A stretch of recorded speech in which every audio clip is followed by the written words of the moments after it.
R$ 3 a bacia. Este é o Comida que Sustenta, uma produção do Sustentária, Núcleo de Extensão da USP.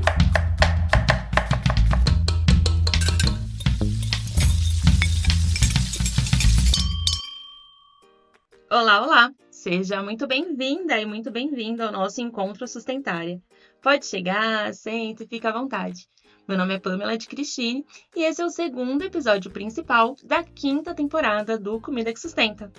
Se você já escutou os nossos episódios anteriores dessa temporada, está sabendo que a COP30, a 30ª edição da Conferência da ONU sobre Mudanças Climáticas, é o nosso tema central no Comida que Sustenta e no Sustentária como um todo esse ano. E como eu sempre digo, se você ainda não escutou, pausa aqui, corre lá para escutar, porque esses episódios estão incríveis e vão te ajudar a compreender melhor também esse daqui. No primeiro episódio da série Explica, navegamos por esse mar de siglas que envolve as conferências multilaterais, num roteiro escrito com muito cuidado pela minha companheira de equipe, Patrícia Mello, que também é minha companheira de apresentação no episódio de hoje. Então a gente não combinou de estarmos de verde. Mas, Paty, seja muito bem-vinda aos microfones dessa temporada. Muito obrigada, Pan. É um prazer estar aqui de novo. É o segundo episódio, né? Então, primeira vez que eu participo dessa temporada, mas participando das outras, e é sempre muito bom estar aqui. E no primeiro episódio principal, passamos por temas fundamentais, como os desafios e as oportunidades que a realização da COP está trazendo e trará para o nosso país, além da incontornável necessidade de inserir os sistemas alimentares no centro do debate climático, envolvendo a sociedade civil e o maior número possível de atores nessa discussão e também no processo de conscientização sobre o papel da alimentação sobre as mudanças climáticas.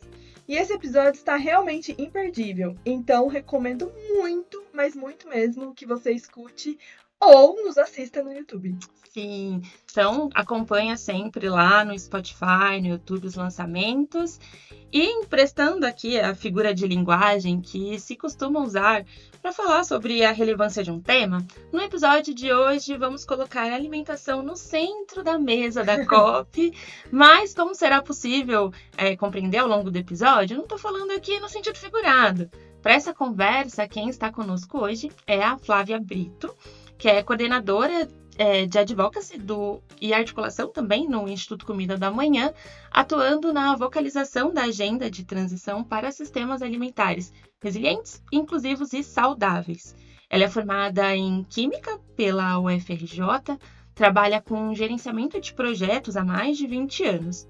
E a Flávia tem base no Rio de Janeiro, então não pôde estar conosco aqui no estúdio para gravação, mas o calor humano é o mesmo, né, gente? Mesmo a distância, né, sendo virtual. Seja muito bem-vinda, Flávia. Agradecemos muito o seu interesse e a disponibilidade em estar com a gente hoje. Tudo bom? Muito feliz de estar aqui com vocês hoje para debater esse assunto, que muita gente não sabe, né, mas tem tudo a ver comida e alimentação, né? Então, esses são assuntos que caminham juntos e vai ser muito legal trocar essa ideia hoje com vocês.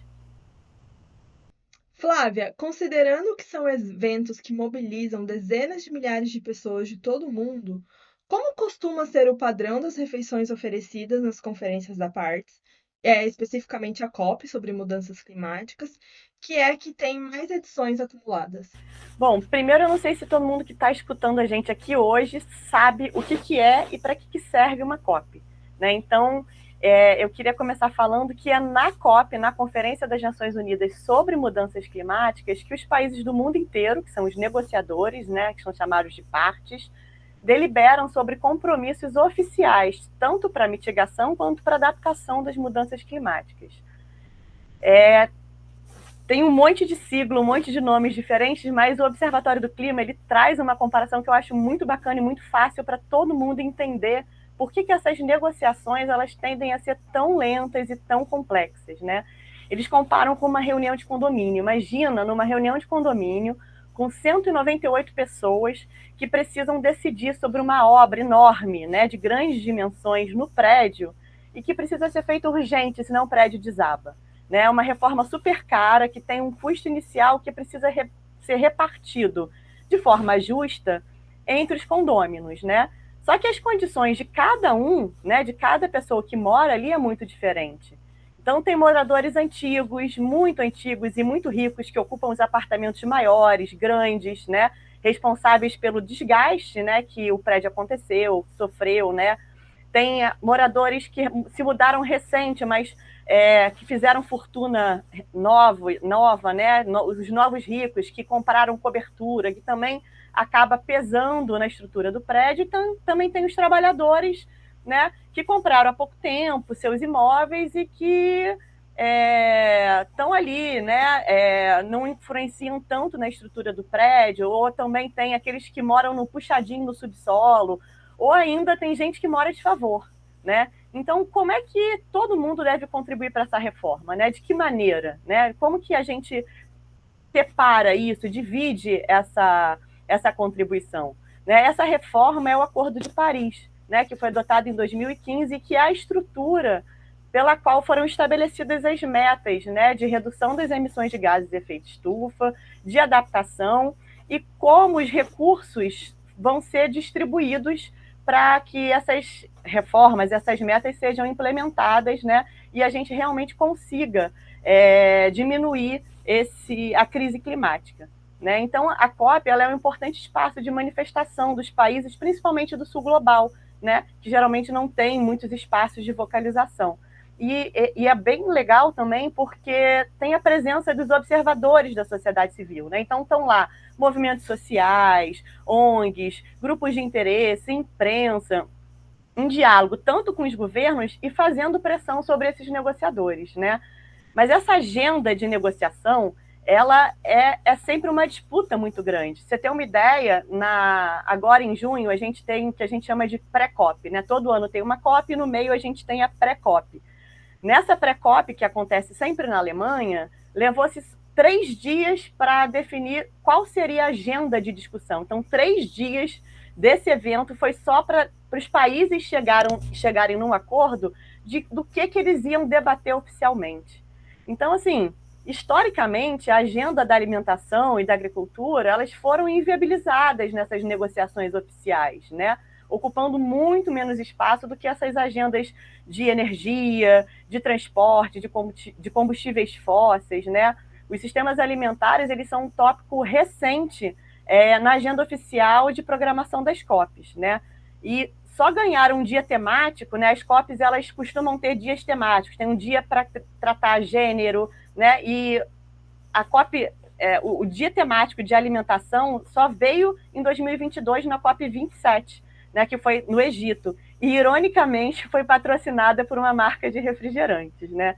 Então, assim, voltando à sua pergunta, essa invisibilidade, né, que se reflete diretamente na alimentação oferecida aos participantes da COP, e que é que tende a ser muito ruim, assim, né? Ela é genérica, né? Pouco conectada com a cultura alimentar local, ela tende a ser muito cara, né? Então, pouco acessível para as delegações com menos recursos, né?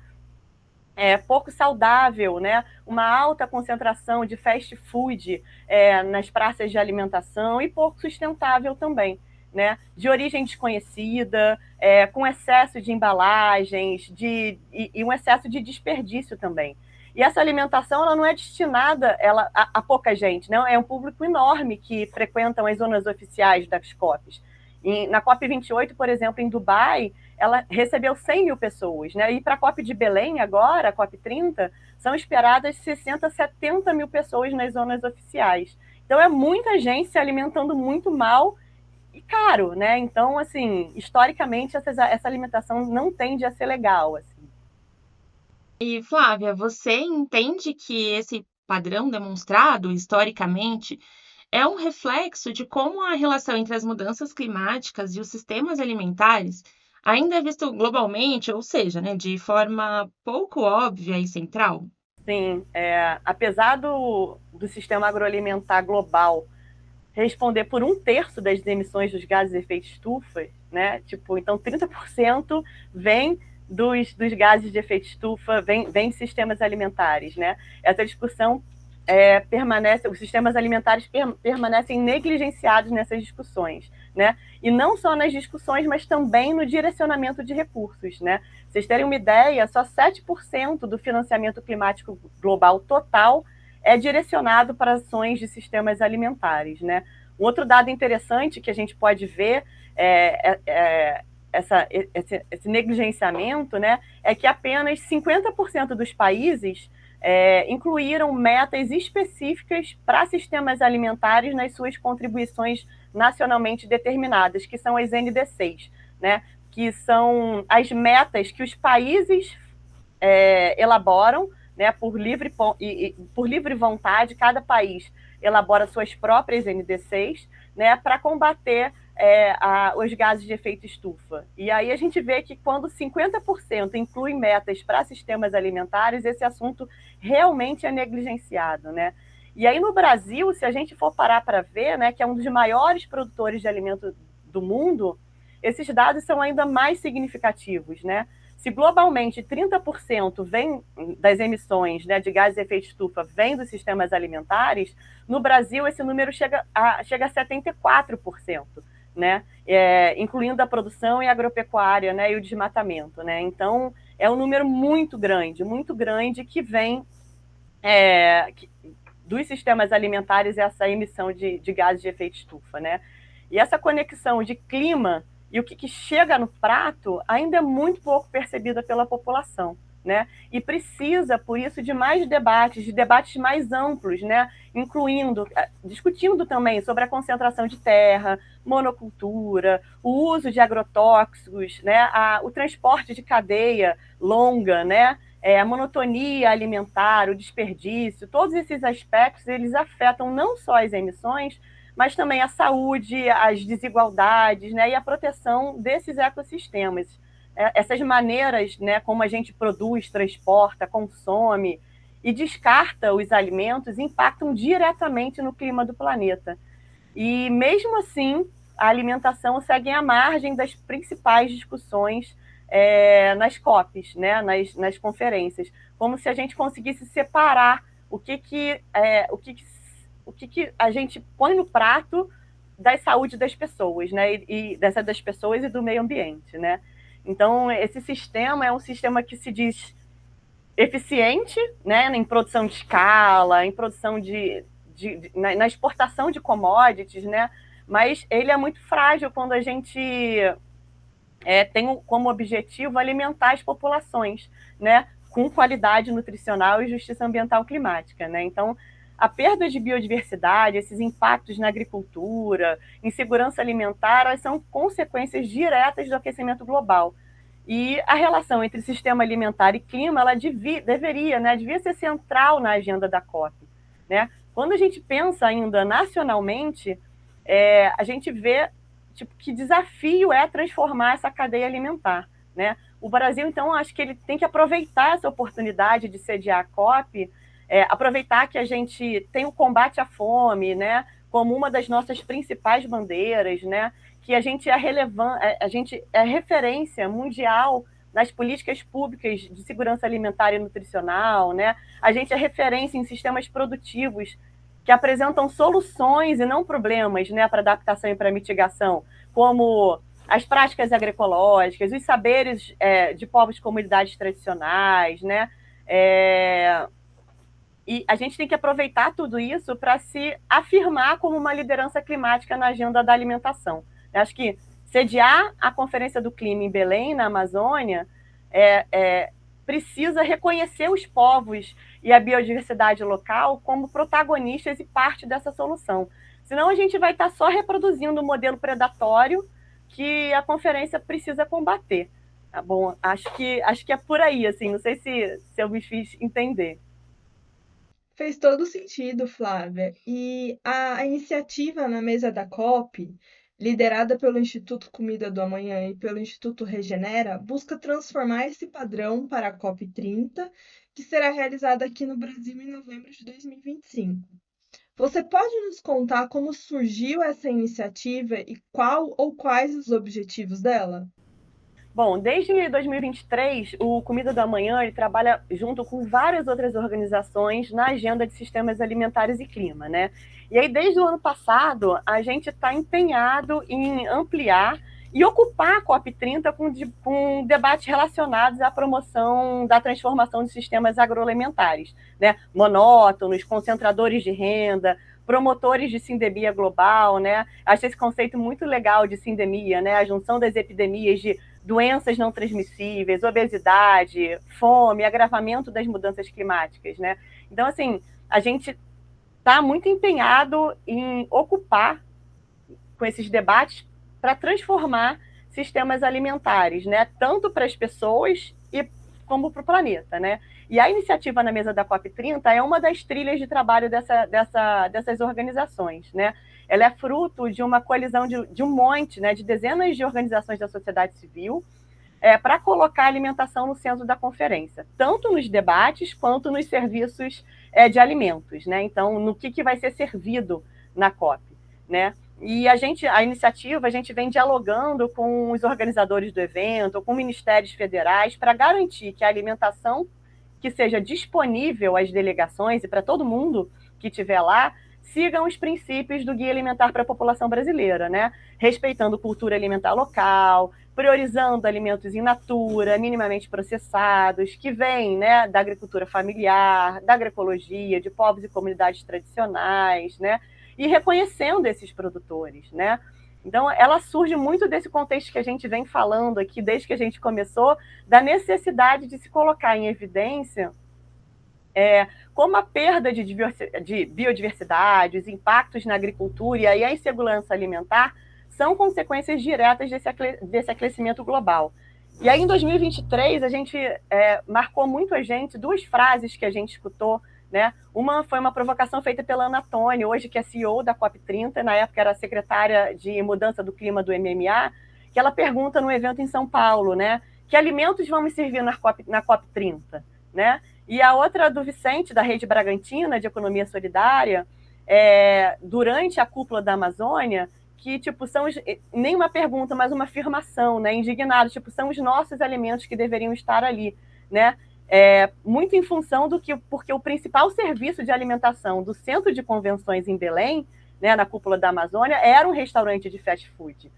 Então, um dos principais objetivos da iniciativa é aproveitar a posição do Brasil como referência, né, internacional na formulação de políticas públicas alimentares e tematizar um pouco essas contradições, né, de que é um dos países, dos maiores produtores de alimentos do mundo, que busca, né, que tem, né, a gente vem vendo o esforço, né, do Brasil buscando em se consolidar como uma grande potência na agenda climática, mas que ainda tem 74% das suas emissões de gases de efeito estufa oriundas dos sistemas alimentares, né?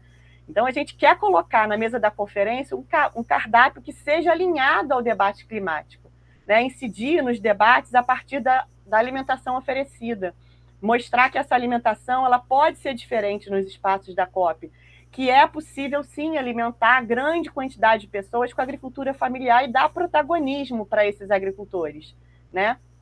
Então, acho que a COP30 ela oferece para o Brasil a oportunidade de evidenciar para os negociadores, né, e para o público em geral da COP, para todo mundo, que existe comida boa, né, saudável, e que ela pode ser aliada, né, à solução climática.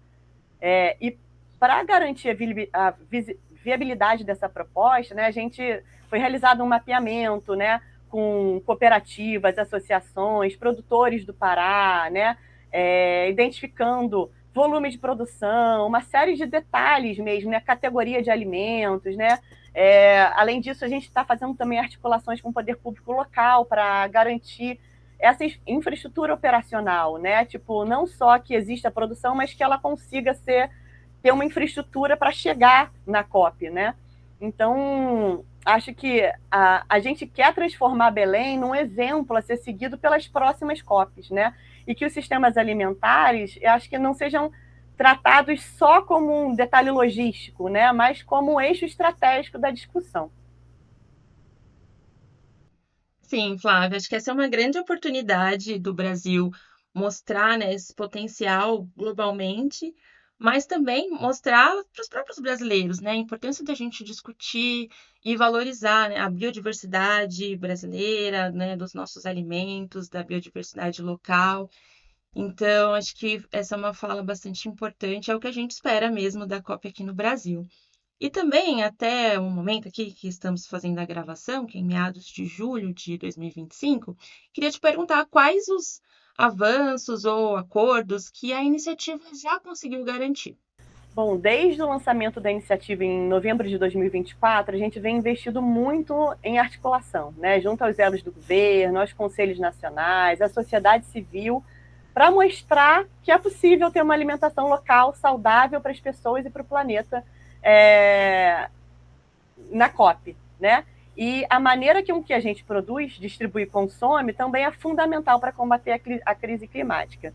E a gente vem colhendo bons frutos dessas articulações, né? Então, assim, já no evento de lançamento, né, a gente teve o anúncio do representante da Secretaria-Geral da Presidente da República, Gustavo Wessmann, que as minutas de contratação da alimentação que estavam em tramitação estavam sendo revistas por influência da iniciativa.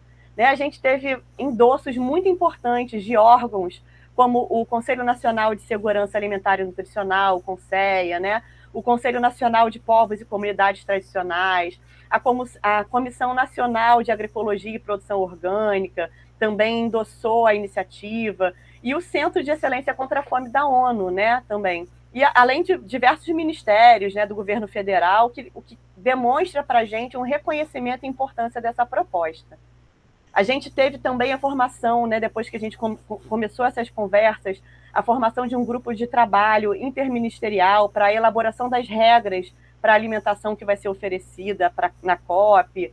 A gente elaborou diversos documentos orientadores, né, entregou com recomendações para viabilização dessas demandas de alimentação. Então, a pedido da Secop, a gente fez também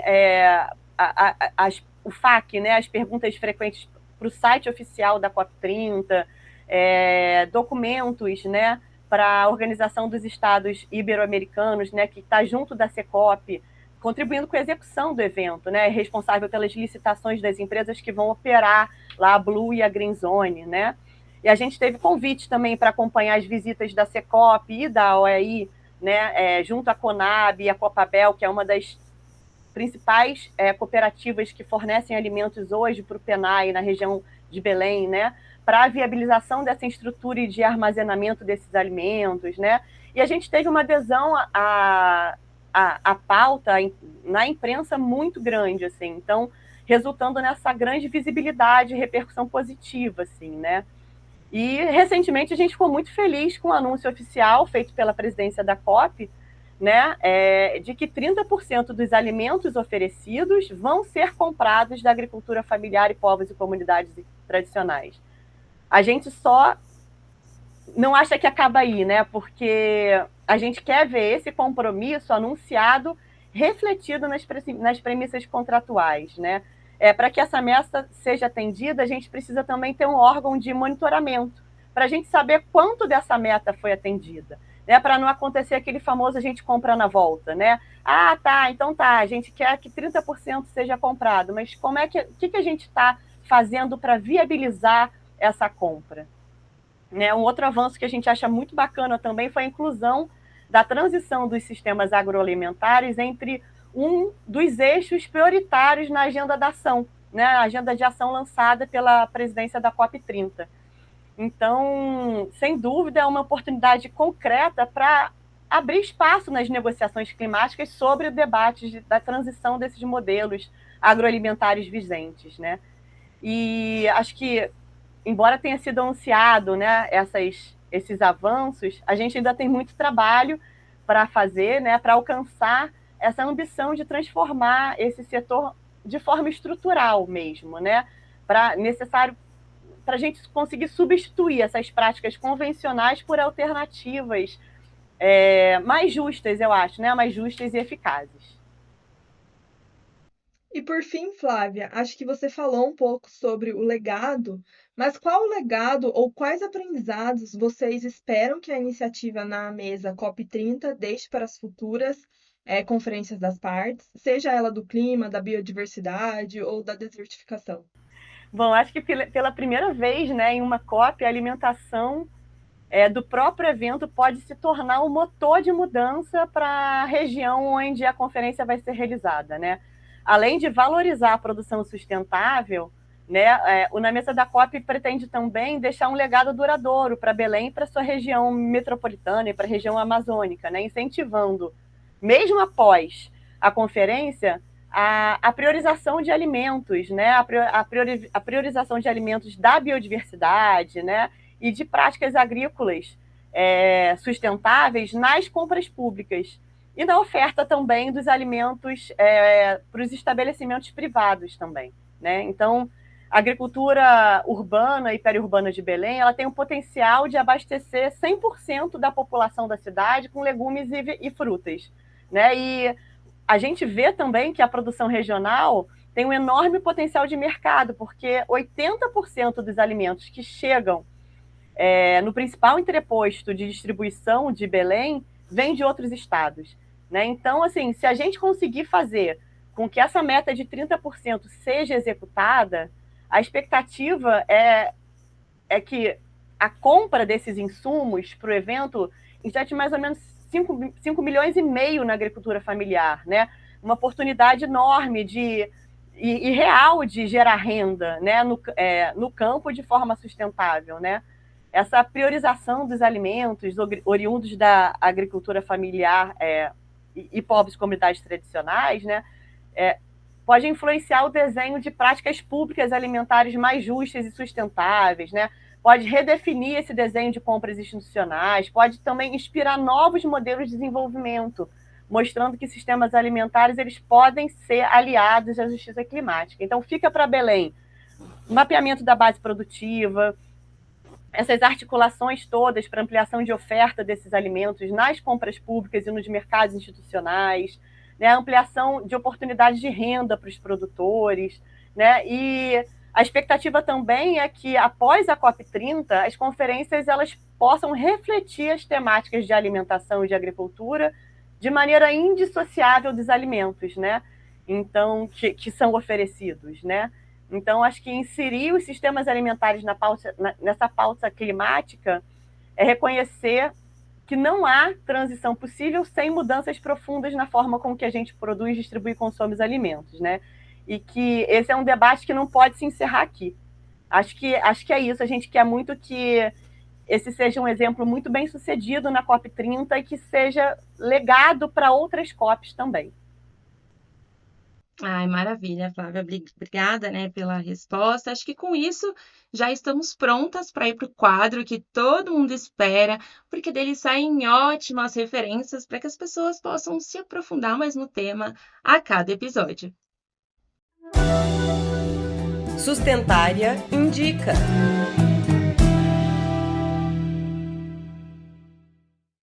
Acho que a minha indicação vai ser um pouco mais geral, no sentido da gente olhar também um pouco para as COPs anteriores, principalmente a partir da COP27, que é quando o tema da alimentação ganha mais relevância, até para a gente criar ali refrescar a memória dos temas, de como foram discutidos, para também, durante a COP30, conseguir compreender os avanços, né, que isso tem, principalmente com as discussões aqui no Brasil. E aí, Flávia, queria perguntar também para você quais as indicações que você trouxe.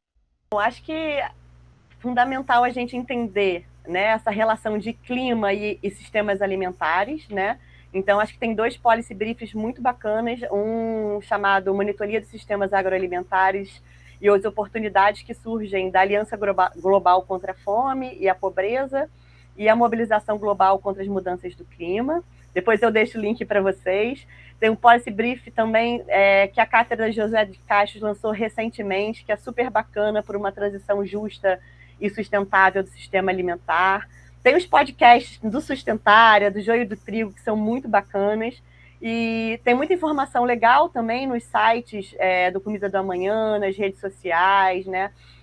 A gente tem também nossa newsletter, que A gente sempre traz muita informação sobre clima e alimentos. E sobre as COPs especificamente, tem uma publicação, né, do Observatório do Clima que eu acho muito legal para quem está começando nesse mundo das COPs, que chama Acordo de Paris, um guia Acordo de Paris, um guia para perplexos, né? E ele traz assim uma abordagem muito bacana, de muito fácil entendimento do que é esse histórico das COPs, como é que começou, como é que veio lá de trás, né? Desde o protocolo de Quioto, das primeiras COPs até agora, e como é que sistemas alimentares também está um pouco incluso nesse mundo. Vocês pediram uma, eu falei várias. Não sei se eu poderia. Bom, eu tenho uma indicação também, só que eu vou usar minha cola, gente, porque eu nunca lembro das coisas. Então, vou olhar no celular nesse momento. Mas acho que eu queria indicar um documentário que eu achei ele muito incrível, assim, acho que não dá muito para ignorar. E o nome dele é Como Comer Vai Nos Levar à Extinção. Tá no YouTube esse documentário, mas eu vou deixar o link aqui para vocês. E é muito legal, porque ele acaba trazendo o como a gente não quer falar sobre um grande elefante, né, que a gente tem, vamos colocar assim, na sala ou na mesa, que são alguns problemas envolvendo os sistemas alimentares. Então, é um documentário que passa por vários países falando sobre, desde pecuária, sobre a indústria da pesca. Então, traz um outro lado que normalmente a gente não vê, né? Não vê o como que esse alimento chega na nossa mesa. Então, eu indico muito. Não é tão longo esse documentário e tá facinho de achar no YouTube. Ai, que demais, eu vou procurar. É muito bom. E aí, bora cozinhar? Como contamos no primeiro episódio, para o Bora Cozinhar desta temporada, vamos fazer a mesma pergunta para todos os convidados. Se você tivesse que apresentar um prato brasileiro para os chefes de estado que estarão na COP, que prato você não deixaria faltar? Já pensou, Pan? Tô pensando. Mas vamos lembrar que aqui não estamos falando de um prato conceitual. Vai ser aquele prato que vai ganhar o seu coração, que ganha o seu coração. Cima, né? Exatamente. E eu, como uma boa mineira, não poderia deixar de indicar o pão de queijo para aquele cafezinho da tarde, delícia. café da manhã, não importa, qualquer horário. E também vou indicar um que ganha meu coração, e toda vez que eu vou para Minas, eu peço ou para minha mãe fazer, ou eu vou em algum lugar, que é o feijão tropeiro. Então, acho que essas são as minhas indicações. E passo a bola para Flávia para saber qual seria o prato que ela indicaria.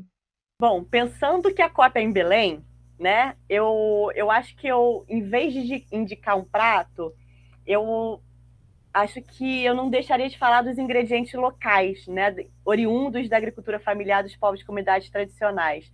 Acho que a gente sempre tende a pensar primeiro no prato e depois buscar os ingredientes para executar, né? Mas eu acho que eu gosto de subverter um pouquinho essa lógica dessa demanda, né? Que é um pouco que a gente está tentando subverter nos sistemas alimentares, né? Então, acho que é importante a gente pensar primeiro nos ingredientes, né? O que é local, o que está disponível. E acho que é assim, né? Com os ingredientes locais, frescos, a gente sempre vai ter os melhores pratos, assim, né?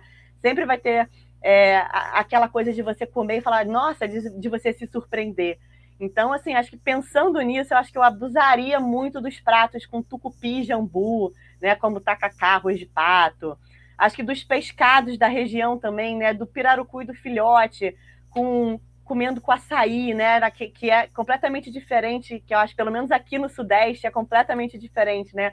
Não é aquele açaí doce, mas é um açaí que você come com peixe, com farinha d'água, com farinha flocada de tapioca, né? Do fruto da pupunha cozida, né? Muita gente não conhece, mas a pupunha não é só o palmito, né? Tem um fruto que é muito gostoso, assim, você comer ele assado, quentinho, com manteiga, é uma experiência incrível, assim. E sem falar das frutas da região, né? Do cupuaçu, do bacuri, da castanha, né? Da própria mandioca, da maniçoba, que são pratos que você prova, você fala, nossa, é uma surpresa, assim, quando você coloca isso na boca, assim, né? Então, acho que eu focaria nesses ingredientes para fazer esse prato, para apresentar para a COP, pensando que a gente está ali naquele território. Bom, enquanto a Flávia foi falando dessas delícias regionais do Pará, que aqui querendo degustar tudo, Mas eu fiquei pensando no que eu iria indicar, porque o que eu iria indicar primeiro era um bom brigadeiro, porque é uma das minhas sobremesas favoritas. Um brigadeiro com um copinho de café, assim, não tem combinação melhor. Mas é como a gente pode adaptar esse brigadeiro para ingredientes locais. Olha só que desafio bom. Bom desafio esse. Usar um cacau amazônico, uma castanha ali para enrolar o brigadeiro, uma biomassa. Dá pra fazer um brigadeiro de cupuaçu? Olha aí. Então a gente pode pensar em ideias de como a gente adapta esse brigadeiro para os ingredientes locais, que eu acho que é um dos grandes motes da iniciativa, justamente ter ali a produção local abastecendo essa grande quantidade de convidados, pessoas que vão passar pela COP, né? E mostrar, né, um pouquinho da nossa Mas é que um cultura, de cada brigadeiro, né, um. gente? É coisa muito boa. Mas só divagando aqui um pouquinho, mas a gente tem algumas versões de receitas lá no site do Sustentária e também algumas indicações. Não sei se a Flávia tem alguma outra indicação com relação aos preparos, né, que ela comentou. No evento de lançamento, a gente fez um evento servindo alimentos também, né? Da Sociobiodiversidade Amazônica, a gente trouxe a Dona Brase, né? Lá do Amazonas, e ela tem um livro de culinária muito bacana, então fica aí também uma dica para o pessoal procurar o livro da Dona Brase, né? É muito bacana, assim, porque é uma diversidade, você vê que você consegue alimentar uma quantidade grande de pessoas com produtos incríveis, assim, sabe? E que você consegue fazer isso, assim, basta querer e basta incentivar, né? Basta a gente criar os meios para isso também. Muito obrigada, Flávia, por participar aqui conosco. Acho que foram informações valiosas de todo esse funcionamento, que às vezes não é tão divulgado, né? Mas pensar a alimentação como resultado, mas também durante o evento, acho que é fundamental, né, Paty? Com certeza, pensar em tudo como funciona, né? Na verdade, toda a logística, não é nem só chegar, mas também como a gente vai pensar cada um dos pratos, né? Então, acho que traz essa visão um pouco diferente do que a gente está acostumado de ver tudo prontinho ali. Sim, então obrigada, Flávia. Foi um prazer tê-la conosco hoje. Obrigada, gente. Obrigada. Adorei o convite. Como não poderiam deixar de ser, e falando de comida, que chegamos ao fim desse episódio que deu luz a uma iniciativa tão importante que busca mobilizar temas como biodiversidade, o bem viver dos povos, das florestas e a justiça social a partir da alimentação. Não deixe de visitar o site da iniciativa na mesa da COP30, que está na descrição desse episódio, e de apoiá-la também. Nós do Sustentária já estamos entre as diversas organizações que apoiam a iniciativa, mas você também pode fazer isso como uma pessoa física, assinando o manifesto. E para continuar acompanhando esse debate, que ainda contará com muitas conversas bacanas ao longo desse ano, não deixe de seguir o nosso perfil no Instagram, no YouTube e no Spotify. E também ativar o sininho de cada um deles para receber o aviso no momento do lançamento e assim não perder nenhum episódio. Aproveito para agradecer você que nos escuta, que recomenda o Comida que Sustenta, a Flávia, nossa convidada de hoje, e também, é claro, toda a equipe de mulheres incríveis que produzem esse podcast. Até a próxima! Te espero em 2 semanas no próximo episódio da série Sustentar e Explica, hein? Até lá!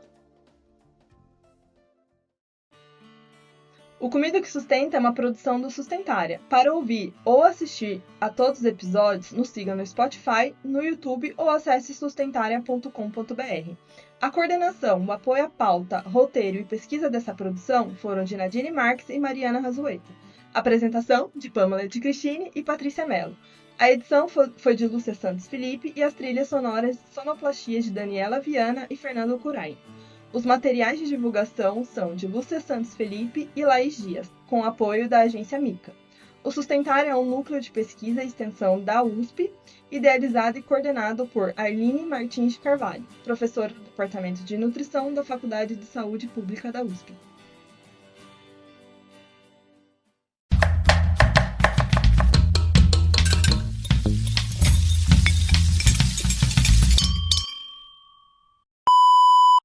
Mas o problema é essa luz aqui, gente. Se desligar sim. completamente essa, continua estourando. Desliga a luz. Desliga a luz. Nossa! Meu, ficou bizarro. E agora? Ah, agora melhorou, saiu aquela luz. Ah, sim. A gente dá pra Melhorou? aumentar mais essa. A gente aumenta essa. Eu acho que tá um pouco melhor. Próximo quadro, que não poderia ser mais adequado ao tema de hoje. Eu falo o que aí o Bora Cozinhar, esqueci. Não. Ah, é só vir. Tava indo muito bem até eu errar. Ô, Lúcia, já sabe o que fazer, né? Então, bora lá. Bom, e no Sustentar Explica de hoje, Finalmente alguém errou, né? Alguém precisava fazer esse bloco. E aí é sempre eu. Então, vou começar o como, né? 1, 2, 3 e já. Departamento de Nutrição da Faculdade de Saúde Pública da USP.